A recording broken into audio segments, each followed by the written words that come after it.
이번에는 여론조사들 몇 가지 보도록 하겠습니다. 민주당 차기 대선 주자들 대권을 향한 본격적인 레이스를 시작한 가운데 여야 대선 주자 간의 양자 대결에서 이재명 경기도지사를 이길 수 있는 유일한 야권 후보가 윤석열 전 검찰총장이다라는 여론조사 결과가 나왔습니다. 영상으로 먼저 보시고 이야기 이어가도록 하겠습니다.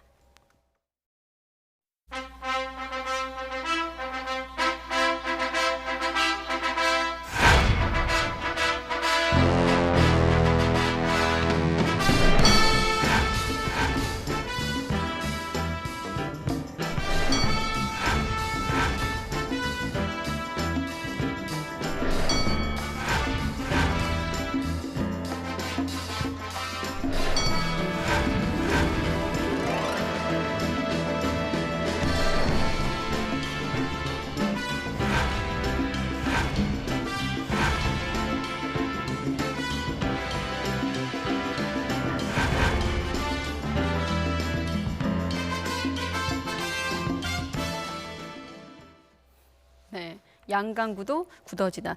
먼저 여론조사 화면을 좀 놓고 이야기를 나누도록 하겠습니다. 이번 조사 결과를 좀 보면 지금 화면처럼 이재명 대 윤석열, 이재명 대 홍준표, 이재명 대 안철수, 이재명 대 유승민 결과를 놓고 봤을 때 윤 전 총장 빼고는 다른 야권 후보랑 경쟁했을 때 이 지사가 다 이긴다 이런 결론이 나왔거든요. 좀 어떤 대목이 눈에 띄세요?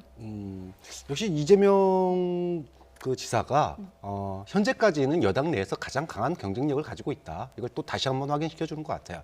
근데 이재명 지사의 경쟁력은 지지율을 보면은요 크게 변함이 없었어요. 최근 동안 한 20%의 초중반을 갖다가 꾸준하게 유지해 오고 있거든요. 네. 고정 지지층이 이제 확고하게 있다라는 거고 이제 민주당을 지지하고 문재인 대통령을 지지했던 세력들이 여기에 이제 얼마만큼 가세할 거냐 이제 이 부분이 앞으로 소위 그 당대표 경선 과정에서 풀어가야 될 숙제인데 네. 이 부분만 잘 풀어 나간다면 뭐 이재명 지사는 대세론을 갖다가 좀 유지할 수 있겠다라는 거고 또 한편에서는 그러면은 야권 후보들은 양자 대결에서 이재명을 이기는 사람은 역시 윤석열밖에 없구나 이걸 또 한 번 확인시켜 줬단 말이에요. 네. 그런 측면에서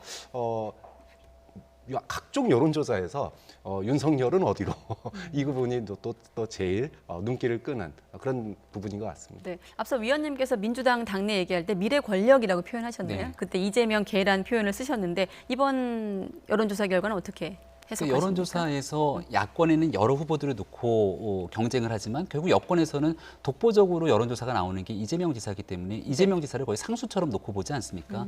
그런 상황에서 앞서 제가 말씀을 잠깐 드렸던 건데요. 네. 저는 흥미로운 대목은 유승민 전 대표가 지지율이 상당히 안 나오네요.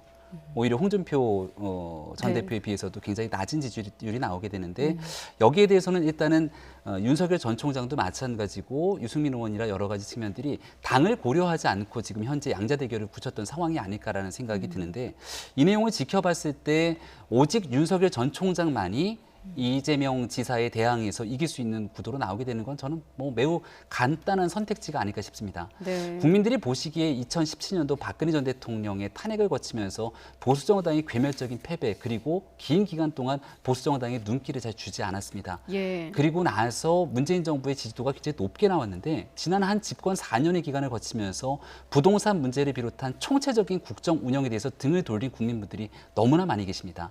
그러니까 과거에서의 실망했던 국민들이 문재인 정부에서도 실망을 하고 여기에서 두 번 다시 같은 과거로 돌아가기 싫다라고 하는 국민분들이 미래를 향한 선택으로 한쪽에서는 윤석열 전 총장을 선택하고 있는 것이고 이재명 지사는 문재인 정부에 같이 함께 몸을 담았던 인사는 아니죠.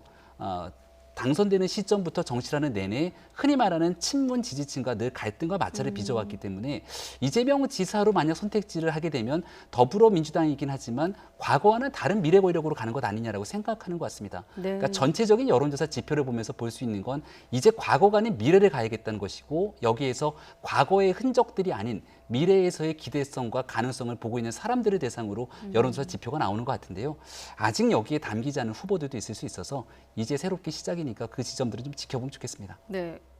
질문 하나 더 드리면 위원님께서 좀 전에 홍준표 의원이 좀 눈에 띈다고 하셨거든요. 27.1%. 지금 복당 얘기가 계속 나오고 있기 때문에 홍준표 의원 입장에서는 이거 봐라 나 이렇게 지지 기반이 있다 이렇게 또 논리로 쓸만한 자료 홍준표 의원 입장에서 생각이 드는데 어떻습니까? 이런 지지 기반은 어디 있다고 보세요? 홍준표 전 대표의 지지 기반은 전통적인 보수층의 지지 기반이 있다고 생각을 합니다. 근데 여기서 이제 착시 효과, 시각적 착시 효과를 느껴서는 안 된다는 게 저는 개인적인 생각인데요. 네. 2017년도 대통령 선거 때 박근혜 전 대통령 탄핵으로 보수층이 굉장히 어려웠던 시기였습니다. 그때도 홍준표 당시 지사 그리고 당시 후보는 지지율이 잘 나왔습니다. 보수 진영에서의 넉넉한 지지율이 나오고 여기에 대한 지지율을 바탕으로 선거에 나서면 단단하게 있는 지지층들을 가지고는 있지만 중도로 외연 확장이 되지 않는 상황 속에서 필패적인 상황으로 가는 것 아니냐 이런 얘기가 나올 수 있는데 사람들은 이렇게 얘기를 합니다. 다 같이 들어와서 윤석열 총장, 홍준표 전 대표 다 모여서 한 번에 한 명을 뽑는 경선하게 되면 가장 아름답지 않겠느냐라고 얘기를 하지만 지금 4.7 보궐선거에서 넉넉한 승리를 거둔 국민의힘에도 윤석열 전 총장은 쉽게 들어오지 못하고 있습니다. 하지만 만약 여기에 홍준표 전 대표가 먼저 복당해서 들어와서 이 국민의힘의 대권 주자의 경쟁에서 우뚝 서갖고 있는 상황으로 가게 된다면 과연 윤석열 전 총장은 국민의힘에 들어올 수 있을 것인가 이런 고민 때문에 지금 홍준표 전 대표의 복당 여부가 당의 화두로 떠오르고 있는 상황이죠. 네. 윤 전 총장 얘기는 잠시 뒤에 또 관련 얘기를 하도록 하고 하나만 더 조사를 보고 넘어가겠죠. 이재명 지사와 윤석열 전 총장 사이의 양강 구도가 적합도에서는 지금 10주째 이어지고 있는 상황인데 이 좀 국면은 좀 더 계속 길게 갈 거라고 보십니까? 뭐 윤석열 총장이 아직 검증을 안 받았어요. 그러니까 뭐 정책에 대해서 이런 방구 지금 여기 나온 것도 없고요. 네. 이런 부분들이 나와야지 이 부분은 조금 더 변화가 있을 겁니다. 지금까지로는 뭐 막연한 어떤 그 인지도 또는 이제까지 했던 이미지를 기반으로 적합도가 되는 거거든요. 네. 좀 그런 측면에서 보면 당분간 윤석열 총장의 행보가 이루어지지 않는다면 이 적합도의 이 이재명 지사가 좀 더 위에 있는 이 추세는 당분간은 이어갈 수밖에 없을 것 같아요. 네, 이낙연 전 대표라든지 정세균 전 총리도 사실 활발하게 움직이는 것 같은데 특별히 이제 반등의 어떤 그런 기회를 못 잡고 있는 것처럼 보이거든요. 어떻게 네. 보세요? 정세균 전 총리에게 왜 지지율이 안 올라가냐 이렇게 물어보는 기자의 질문에 그거 알았으면 진작에 했자면서 웃는 모습들이 굉장히 인상적이었습니다. 네. 그러니까 정세균 전 총리 좀 답답한 측면들이 있을 겁니다. 왜냐하면 전 총리 입장에서는 4.7 보궐선거를 이끌었던 진두지휘했던 정치인이 바로 이낙연 전 대표이기 때문에 4.7 보궐선거에서 괴멸적인 참패를 했으면 이 전 대표의 지지율이 완전히 빠지면서 그 지지층을 흡수하고 정세균 총리가 쭉 치고 나가야 되는데 이러한 내용의 구도들이 잘 나타나질 않습니다. 그러다 보니까 둘 다 어정쩡한 상태 속에서 오히려 이재명 지사만 독보적으로 올라가는 형국이 아닐까 싶은데요. 지금 둘 다 전직 총리 그리고 지역적인 호남 이런 공통점이 겹쳐지고 있어서 두 후보 중에 한 명의 후보로 단일화를 하든가 뭔가 전체적인 하나의 결정적인 분기점이 없고서는 뭐를 이렇게 확 치고 나가기에는 어려움이 있지 않을까 이렇게 생각이 됩니다. 네, 뭐 지금 계속 여론조사 놓고 얘기를 하고 있는데 윤 전 총장 이렇게 자명이 좀 길어지면서 정치권에서 오늘 뉴스를 보니까 여러 가지 표현이 나왔더라고요. 여당에선 민물고기라는 표현이 등장하는가 하면 또 야당에선 뭐 때 아니게 한우, 유구 이런 표현도 등장을 했습니다. 무슨 얘기인지 한번 들어보시죠. 강에서 노는 민물고기가 바다에 나오면 힘을 못 씁니다. 그래서 그냥 검찰총장으로서 남으시는 게 제일 좋은 거 아닌가 싶어요. 저는 우리가 소고기를 분류하는 기준에 보면은 네. 원래 우리가 목장에서 키워가지고 잡으면은 국내산 한우고요. 그다음에 그 들어와가지고 네. 외국에서 수입해가지고 한 6개월 키우다 잡으면 국내산 유구고요. 아하. 완전 밖에 잡아가지고 갖고 오면 그거는 외국산 소고기예요. 수입산이죠. 저는 우리 당 지지층과 우리 당 당원들 그리고 우리 당을 뭐 아끼는 분들이 조직적으로 대선 후보를 야권 단일 후보를 도우려면은 적어도 국내산 한우 정도는 아니더라도 국내산 유구 정도는 되는 후보가 돼야 된다. 저는 최소한 안철수 대표든 윤석열 총장이든 야권 단일 후보가 되고 싶으시면은 적어도 국내산 유구는 되시라. 그러니까 좀 어떻습니까? 자명을 좀 빨리 끝내고 들어와라 이런 표현인가요?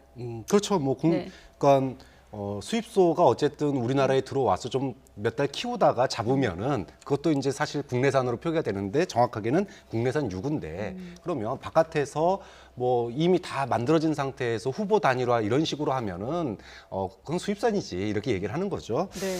뭐 어쨌든 민물고기 뭐 그다음에 이제 들어와서 이야기해라 네. 이렇게 하는 것들은 결국은 윤석열 총장의 검증의 시간이 검증을 넘어설 거냐 안 넘어설 거냐 이 부분일 것 같아요. 결론은 사실 윤 전 총장이 뭐 시대의 어떤 그 공정성 이런 거를 대변한다 그동안 이렇게 얘기돼 왔는데 앞으로 정책에 대해서 이야기를 했을 때 예를 들어 부동산 문제에 대한 어떤 이야기를 할 때요 이거를 세금의 측면에서 바라본다라면은 세금의 측면에서 바라볼 거냐, 무주택자 측면에서 바라볼 거냐에 따라 공정의 기준은 달라지거든요. 자, 그러면 앞으로 윤 전 총장의 행보가 구체화되고 정책들이 나온다면 정말로 민물고기가 될지 아니면은 바닷고기가 될지 국내산이 될지 수입산이 될지 이런 부분들이 밝혀지지 않을까 싶습니다. 네, 그래도 이준석 전 최고위원의 어떤 시각에서 봤을 땐 그래도 6개월 키우다 잡으면 국내산 유구라고 했다는 거는 국민의힘 산으로 인정할 수도 있다는 여지도 보이거든요. 어떻게 여기에 보십니까? 대해서 뭐 네. 여러 가지 해석들이 많이 나오는데요. 이준석 최고위원의 가정 전제는 한우가 수입산보다 좋다는 전제 아닙니까? 네. 근데 지금 나오고 있는 지지율을 보니까 저도 국민의힘의 비대위원으로 몸에 담고 있는데 참담하고 부끄러운 현실이 국민의힘에 있는 대권 주자들의 지지율이 밖에 있는 윤석열 전 총장의 지지율에 비해서 턱없이 부족하다는 겁니다. 그럼 지금 이 상황에서 과연 한우가 좋은 거냐, 수입산 쇠고기가 좋은 거냐에 대한 기본적인 전제 자체가 다 틀어지게 되는 거죠. 오히려 국민의 민심이 어디에 모이려 있는가를 지켜보고 그 국민의 민심을 향해서 윤석열 전 총장의 변화를 얘기할 것이 아니라 국민의 힘은 어떻게 변화할 것인가 이 부분을 얘기하면서 같이 힘을 맞춰가야 될 때가 아닐까라는 생각을 지우기 어렵습니다. 지금 윤석열 전 총장에게 많은 지지가 모이려 있는데 윤석열 전 총장 개인에 대한 지지일 수도 있고요. 앞서 제가 설명드렸던 것처럼 윤석열 전 총장으로 투영되는 과거 정치에서 문재인 대통령도 싫고 박근혜 전 대통령의 탄핵도 싫은 사람들의 많은 여망들이 윤석열 전 총장이라고 하는 그 행보의 그림자에 같이 모이려 있는데 여기에 함께 몸에 담기에 많은 사람들이 뛰어나와서 같이 새로운 정치를 위한 길을 가게 되면 국민들의 마음들이 투영돼서 몰릴 수도 있습니다.